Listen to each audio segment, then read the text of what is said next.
اگر آپ کا بچہ آپ کو کہہ رہا ہے کہ دیکھیں میرے دوست کتنے لکی ہیں، ان کے اماں ابا ان کو نیا فون لے دیتے ہیں اور میرے پاس کتنا تھکا ہوا پرانا فون ہے، تو وہاں پہ آپ کو گلٹ نہیں ہونا چاہیے. آپ بالکل ریلیکس رہیں کہ جو ہم سمجھتے ہیں کہ بچے کے لیے صحیح ہے ہم درست فیصلہ کر رہے ہیں. اسی طرح سے اگر بچوں کو آپ کی نو پسند نہ آئے تو آپ کو اس سے پرابلم نہیں ہونا چاہیے. ایک بات میں ہمیشہ کہتی ہوں کہ ہم نے اپنے بچے سے کوئی پاپولیرٹی ووٹ نہیں لینا. یعنی یہ نہیں ہے کہ ہر جگہ بچہ بیٹھ کے کہے کہ میرے والدین واہ بھئی واہ اور وہ ہمارے قصیدے پڑھ رہے ہوں، کیونکہ یہ وقت نہیں آئے گا جب آپ تربیت کر رہے ہوں گے. جب آپ نے تربیت کرنا ہے تو آپ نے بچوں کو بہت جگہ روکنا ہے، بہت جگہوں پہ آپ نے ان کو بتانا ہے بیٹا یہ راستہ نہیں ہے، اس راستے پہ آپ نے جانا ہے، یہ کام آپ کر سکتے ہیں، یہ کام آپ نہیں کر سکتے. اور ظاہر ہے بچے جو ہوتے ہیں وہ بچے ہی ہوتے ہیں، ان کی ذہن، ان کی سوچ، اس میں وہ وسعت نہیں ہوتی، وہ انڈرسٹینڈ نہیں کر سکتے کہ آپ اگر ان کو روک رہے ہیں تو اس میں کتنی گہرائی ہے، کتنی حکمت ہے اور کتنا مناسب فیصلہ ہے ان کے لیے. تو وہ تو جذباتی ہیں. تو ہمیں کیا کرنا ہے؟ ہمیں کلیئر ہونا ہے اس معاملے میں. اس کے علاوہ آپ ضرور یہ سوچا کریں، جیسے قرآن پاک میں ہمیں تدبر اور تفکر کے لیے کہا گیا، تو اسی طرح کی ریفلیکشن ہماری زندگی میں ہونی چاہیے کہ اگر میں کوئی کام نہیں کرنا چاہ رہی، میں کسی انسان کو نو بولنا چاہ رہی ہوں، کیوں؟ کس لیے؟ کیا میری انا ہے؟ کیا میرے اندر کوئی کمپلیکس ہے؟ کیا یہ کہ میری اپنی ذات کا کوئی فائدہ ہے، میں ذاتی مفاد کے لیے ایسا کام کر رہی ہوں؟ نہیں، مجھے پتہ ہونا چاہیے کہ میں نے کیوں یہ فیصلہ کیا ہے.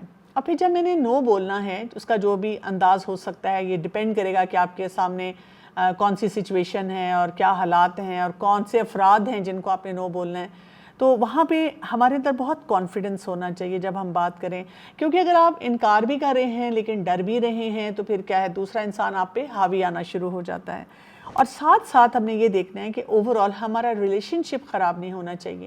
جیسے آپ دیکھیں وقتی طور پہ تو کوئی مائنڈ بھی کر جائے گا، کسی کو برا لگے گا، لیکن اگر لانگ رن میں آپ کو لگتا ہے کہ حالات صحیح ہیں اور گھر والے افراد جو ہوتے ہیں ان کو بھی سمجھ آ جاتی ہے کہ اگر اس نے کہیں انکار کیا ہے تو وہ مقام ہے جہاں پر واقعی انکار کی ضرورت تھی.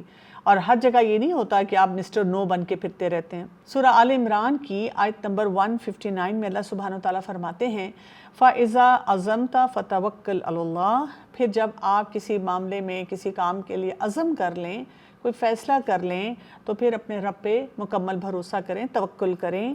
ان اللہ یحب المتوکلین. بے شک اللہ تعالیٰ ایسے توکل کرنے والوں کو بہت پسند کرتا ہے.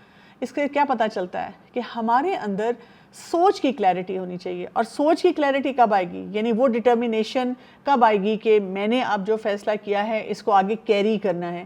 جب ہم بہت واضح ہوں گے، ہمیں پتہ ہوگا کہ ہم کیوں یہ فیصلہ کر رہے ہیں.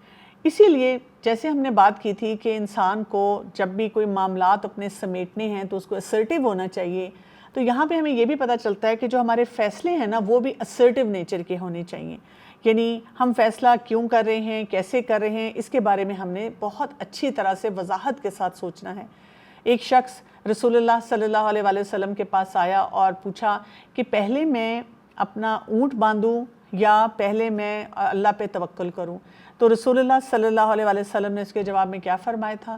اقلعہ وتوکل، کہ پہلے اپنے اونٹ کو باندھ لو، یعنی جو اسباب ہیں ان کو اختیار کر لو، اور پھر اس کے بعد اپنے رب پہ بھروسہ کرو. ڈیسیجن میکنگ میں یہ سٹیپ بھی بہت امپورٹنٹ ہوتا ہے. کئی دفعہ لوگ بہت بڑے بڑے فیصلے ان کو ڈیلے کرتے رہتے ہیں اور جو اسباب ہیں ان کو اختیار نہیں کرتے. بچوں کے معاملے میں بھی کہتے ہیں ہو جائے گا، بچہ ٹھیک ہی ہوگا. جیسے کبھی کبھی خاتون خانہ کہتی رہتی ہیں کہ مجھے بہت گھبراہٹ سی ہے، میرا بچہ دیکھیں اسکرین پہ بہت بیٹھتا ہے، اور والد کو کہتی ہے کہ آپ ذرا پلیز اس کو گائیڈ کریں، آپ ذرا اس کے ساتھ تھوڑا سا ٹائم سپینڈ کریں. بچیوں کو تو میں ٹائم دے دیتی ہوں لیکن اب یہ بچہ جوان ہو رہا ہے اور اس کی کمپنی اچھی نہیں ہے، اگر آپ اس کے ساتھ اٹھیں بیٹھیں گے تو بچے کے لیے ذرا آسانی ہو جائے گی. تو والد اگر کہتے رہیں کہ کوئی بات نہیں، تم کیوں فکر کر رہی ہو، بس اللہ پہ بھروسہ کرو، تو ہمیں ساتھ ساتھ ضرور دیکھنا ہے کہ کیا ہم اسباب بھی صحیح اختیار کرتے ہیں.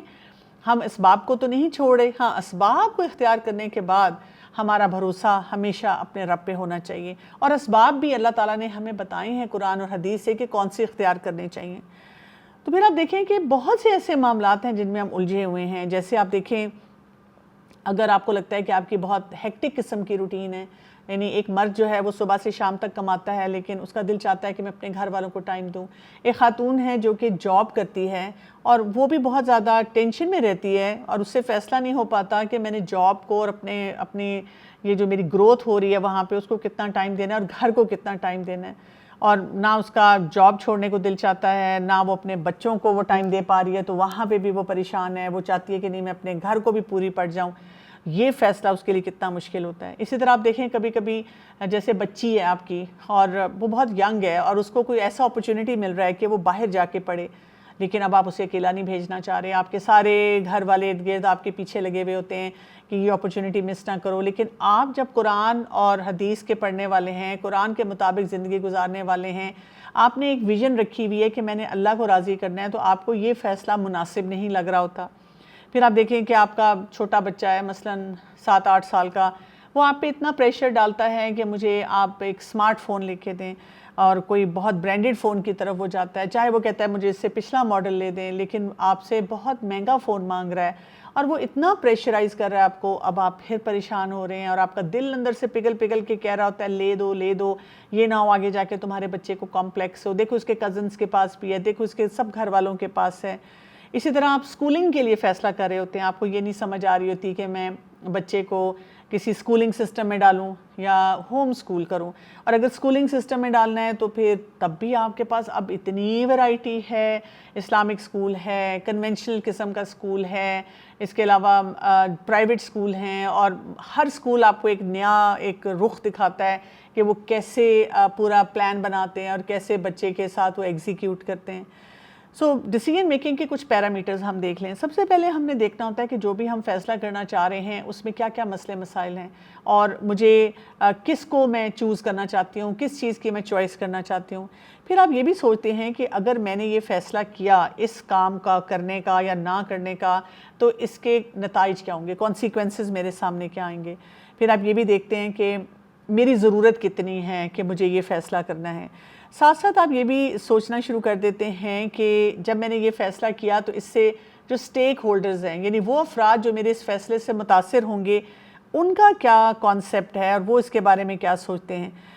اس طرح سے آپ جب بہت اچھی طرح سے یعنی تمام فیکٹرز کو دیکھتے ہیں، اور اس کو تو میں اکثر کہتی ہوں کہ آپ پیپر پہ لے آؤٹ کریں، آپ سوچیں کہ کوئی بھی جب میں نے فیصلہ کرنا ہے تو اس کو اس طریقے سے لے کے چلنا ہے کہ اس میں آسانیاں ہوں، اس میں سمجھ ہو، اس کو ہم صحیح طرح سے لے کے چل سکیں۔ لیکن ہماری مشکلات میں سے ایک بہت بڑی مشکل کیا ہے، ایک ڈیلیما ہماری زندگی میں کیا ہے، کیوں ہم فیصلے نہیں کر پاتے؟ بہت سے لوگ کہتے ہیں کہ مجھ سے تو فیصلہ اچھا ہوتا ہی نہیں، اس لیے میں فیصلہ ہی نہیں کرتی۔ تو آپ یاد رکھیں، اگر آپ یہ کہہ رہے ہیں نا کہ آئی کی not decide this is also a decision, یعنی تب بھی آپ نے ایک فیصلہ کر ہی لیا ہے۔ پھر اسی طرح سے کبھی کبھی ہم دماغی طور پہ تو کوئی فیصلہ کرتے ہیں لیکن اس کے لیے کوئی ایکشن پلان نہیں بناتے، پھر بھی ہم پریشان ہو جاتے ہیں۔ یعنی آپ بیٹھ کے کبھی ویڈیوز دیکھ رہے ہیں، لیکچرز سن رہے ہیں، کتابیں پڑھ رہے ہیں تربیت اولاد پہ، لیکن گراؤنڈ ریالٹی پہ جب بچہ آپ کے سامنے آتا ہے تو آپ بالکل زیرو پہ آ جاتے ہیں اور آپ سے کوئی کام ہی نہیں کیا جاتا۔ اسی طرح سے آپ جھجکتے ہیں کہ مجھے یہ پسند تو ہے لیکن میرا بولنے کو مطلب اس طرح دل نہیں کرتا کہ کسی کا دل نہ ٹوٹ جائے یا کوئی برا نہ منا جائے، یا پتہ نہیں میں نے ایک دفعہ پہلے فیصلہ کیا تھا، شاید 6 سال پہلے تھا، لیکن وہ بہت خراب فیصلہ تھا، اب لیکن ان 6 سالوں میں اس کے بعد میں نے کوئی فیصلہ نہیں کیا۔ پھر یہ کہ اگر میں نے فیصلہ کیا تو اس کی ذمہ داری مجھ پہ آئے گی، اور اگر اس سے نتائج اچھے نہ ہوئے تو سب میرے پیچھے پڑ جائیں گے۔ تو اس وجہ سے کیا ہوتا ہے کہ ہم بڑا رسک نہیں لینا چاہ رہے ہوتے، بہت سے معاملات میں ہم پریشان ہونا شروع ہو جاتے ہیں۔ پھر اسی طرح ہمارے ڈیسیژن کے بہت بڑے بڑے بلاکس بھی ہوتے ہیں، ہرڈلز بھی ہوتے ہیں، جیسے بہت زیادہ اگر ہم چوائسز اپنے سامنے رکھ لیں تو اس میں بھی ہم پریشان ہو جاتے ہیں، پھر فیصلہ نہیں کیا جا سکتا۔ ایک اور ٹرمینالوجی بولی جاتی ہے، اس کو ہم کہتے ہیں انالیسس پیرالسس۔ اس کا کیا مطلب ہوتا ہے کہ ہم اتنا گہرائی میں جا جا کے سوچتے ہیں کہ اینڈ میں ہمارا جو ذہن ہے نا وہ معوف ہو جاتا ہے اور ہم سے پھر کوئی فیصلہ نہیں کیا جاتا، یا ہم پوسٹ مارٹم کرتے رہتے ہیں ہر چیز کا، کبھی اپنی ذات کا، کبھی دوسروں کا، اس نے کیا کیا، اس نے کیا کیا، ججمنٹل بہت زیادہ ہو جاتے ہیں۔ یا یہ کہ کئی واقعی ایسے فیصلے ہوتے ہیں جن میں سوچ بچار کرنا ہوتا ہے اور اس کو ہم بہت ایزی سا لے لیتے ہیں۔ تو اصل چیز یہ ہوتی ہے کہ ہم نے بہت اچھے انداز میں پورا فیصلے کا جو یہ ڈیسیجن میکنگ کا جو عمل ہوتا ہے نا اس کو لے کے چلنا ہوتا ہے. اور اس میں آپ کیا کرتے ہیں کہ آپ بیسٹ آپشنز یعنی جو بھی آپ پورا فیصلہ کرنا چاہ رہے ہیں اس میں سے جو بیسٹ آپشنز لگتی ہیں ان کو ضرور دیکھیں. ہر آپشن کے ساتھ آپ کے پاس کوئی ریزننگ ہونی چاہیے, دلائل ہونے چاہیے کہ آپ اس چیز کو کیوں اختیار کرنا چاہتے ہیں. پھر اسی طرح سے بہت سے جو ارد گرد کے افراد ہیں ان سے بھی آپ ڈسکشن کرتے ہیں کہ اچھا اگر ہم یہ فیصلہ کریں گے تو اس سے آپ کے اوپر کیا اثرات آئیں گے. کئی دفعہ جیسے میں نے آپ کو کہا تھا اسٹیک ہولڈرز کے بارے میں آپ بات کریں, لیکن کئی دفعہ ہم نہیں سوچ رہے ہوتے, ہمیں اندازہ بھی نہیں ہوتا, لیکن دوسرا انسان فوراً بتاتا ہے کہ اس سے یہ مسئلہ آ سکتا ہے. ایک اسکول کا اگر آپ دیکھ لیں نا, فرض کریں آپ جیسے جوائنٹ فیملی سسٹم میں رہتے ہیں اور آپ اپنے بچے کا اسکول بدلتے ہیں, لیکن آپ اس کے لیے ایک ہی گاڑی میں اگر 2-4 بچے جا رہے ہیں, مختلف جگہوں پہ جا رہے ہیں, اب کون پہلے جائے گا, کون بعد میں اترے گا, کس کا کیا ٹائم ہو سکتا ہے. اسی طرح کبھی کبھی اگر آپ کا ایک بچہ جو ہے وہ آپ سے ڈیمانڈ کر رہا ہے کہ مجھے فون چاہیے یا مجھے اور کوئی لیپ ٹاپ چاہیے, اور والدین جو ہیں ان کے سامنے اور مزید خرچے ہوتے ہیں, چاہے گھر کے ہیں, چاہے اپنے والدین کے ہیں, چاہے اور کوئی ایسا بچے کی کوئی ضرورت ایسی آ جاتی ہے دوسرے بچے کی, کیونکہ ہر ایک کو لگتا ہے کہ وہ جو میرا خرچہ ہے نا وہی سب سے امپورٹنٹ ہے. تو اسی طرح سے ہم نے یہ دیکھنا ہوتا ہے کہ بہت سے جو فیصلے ہوتے ہیں ان کو کرتے ہوئے ہم گھبرائیں نہ اور 1 اسٹیپ ایٹ اے ٹائم لیں. دیکھیں فیصلہ کرنا نا کوئی ایونٹ نہیں ہے کہ آپ بیٹھے ہیں اور جیسے کوئی آپ کا کوئی سیلیبریشن ہے, آپ نے اس کو انجوائے کیا, آپ نے فیصلہ کیا اور اس کے بعد آپ اٹھ کے چلے گئے. نہیں, فیصلہ کرنا جو ہوتا ہے یہ ایک پروسیس ہوتا ہے. جب آپ کرنا شروع کرتے ہیں, کئی دفعہ آپ نے ایک سٹیپ سے ایک بات سوچ کے وہ کام شروع کیا ہوتا ہے, لیکن جب آپ چل رہے ہوتے ہیں تو راستے میں اور باتیں آ جاتی ہیں, پھر آپ کو لگتا ہے نہیں یہاں پہ اب پھر مجھے ایک دفعہ اور کچھ فیصلہ کرنا ہے, یا یہ کہ کام کرتے کرتے آپ کو لگتا ہے کہ بہت فائدہ ہوا, اس سے ملتا جلتا ایک اور جو کوئی بھی کنٹینٹ ہے یا کوئی بھی مواد ہے اس کو اندر اس میں شامل کر لینا ہے. کبھی کبھی لگتا ہے کہ نہیں رخ بدل لینا ہے, یہاں پہ جو فیصلہ ہم نے کیا تھا اس سے تو مشکلات سامنے آ گئی. کبھی کبھی فیصلہ بہت اچھا ہوتا ہے لیکن درمیان میں کسی کی اناڑے آنا شروع ہو جاتی ہے, کوئی انسیکیور ہونا شروع ہو جاتا ہے, پھر ہمیں دوبارہ ان لوگوں کو بیچ میں شامل کرنا ہوتا ہے اور مسائل کو بہتر طور پہ آگے لے کے جانا ہوتا ہے. سو آپ دیکھیں بات کیا ہے کہ فیصلہ کرنا بہت ضروری ہے, اس کے بغیر ہم اپنی زندگی نہیں گزار سکتے. اور جب ہم نے فیصلے کرنے سیکھنے ہوتے ہیں تو اس میں ہم نے کیا کرنا ہے کہ اپنے آپ کو ذہنی طور پہ, اعصابی طور پہ بہت مضبوط کرنا ہوگا, تاکہ ہم جب بچوں کی تربیت کریں اور جو شوہر اور بیوی ہیں, جو والدین ہیں بچوں کے, وہ بھی کلیئرٹی کے ساتھ بات کریں, اور جو بچوں کا کوئی انڈیو قسم کا پریشر آتا ہے اس کو بھی وہ ڈیل کر سکیں. تو یہاں تک ہمیں سمجھ آ گئی ہے کہ فیصلہ کرنا کتنا ضروری ہے. نیکسٹ ایپیسوڈ میں ہم انشاءاللہ بات کریں گے کہ ڈیسیژن میکنگ کی جو مینجمنٹ ہوتی ہے اس کو کیسے لے کے چلا جاتا ہے, ایکچوئل پروسیس میں جب آپ ہوتے ہیں تو اب آپ کو کیا کیا کام کرنے ہیں. تو دیکھیے گا ہماری نیکسٹ ایپیسوڈ میں کہ ہم فیصلوں کو مزید کس طرح سے آگے بڑھا سکتے ہیں. ابھی کے لیے اجازت چاہتی ہوں. السلام علیکم ورحمۃ اللہ وبرکاتہ.